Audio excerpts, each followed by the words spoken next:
Grandma's Chair, an American tale.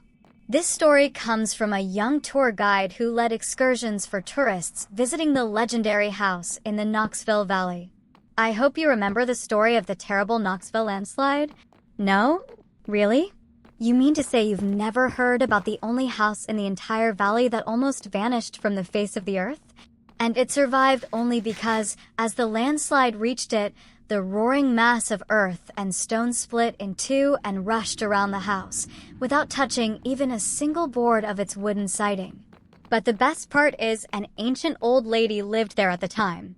She couldn't walk anymore, so she moved around in a wicker chair with little wheels attached. During the landslide, she was sitting in that very chair, as always, watching chunks of rock and soil hurtling past her on the left and on the right. After that, people told all sorts of wild stories about the Knoxville landslide.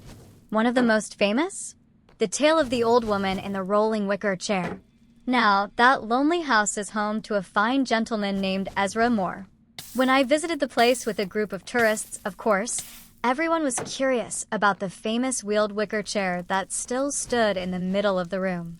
It looked completely beat up, scratched, leaning to one side, with broken strands poking out in all directions. "What's this wreck supposed to be?" one tourist asked. "Oh, that's the miraculous chair of my great-grandmother," Ezra Moore replied proudly. "The very one she was sitting in during that dreadful landslide." Surely you've heard the story, haven't you? No one had, of course, so Ezra told it again, for what must have been the 100th time. He added that he had inherited the house after his great-grandmother passed away. Grandma's Chair, Part 2. You probably know that, for most tourists. There's nothing more precious than taking home a souvenir from a famous place. Ezra explained that the chair's miserable condition was thanks to those very visitors always hungry for keepsakes. Meanwhile, my fellow travelers began pleading with Ezra, asking him to let them take just a little piece of the historic relic. "Well, sure, why not go ahead and take some," said Ezra, waving his hand generously. "They've nearly picked it clean already. Some folks even sneak pieces off when I turn my back. I keep a sharp knife around just for that, so it's easier to cut off strips from the chair. Please go right ahead." My companions eagerly got to work. While they were busy harvesting their souvenirs, Ezra beckoned me with a finger. We slipped off to the kitchen and sat down with mugs of tea. "You see, Willie," he said. "Once I figured out what tourists are like, I realized they have this strange obsession with souvenirs. So I decided to help them out. And myself too, of course," he added, smiling into his mustache. "Take Grandma's Chair, for example.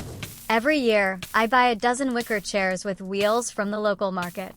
Then I age them, scratch them up, soak them with water, toss them around, bang them against things. I really put in the effort to make them look antique. Once a chair looks just right, I put it in the room for the next batch of tourists.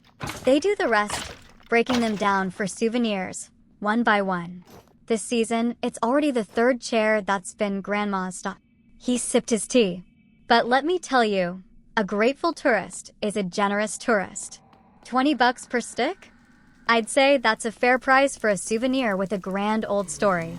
Say what you will, he acted like a true Yankee.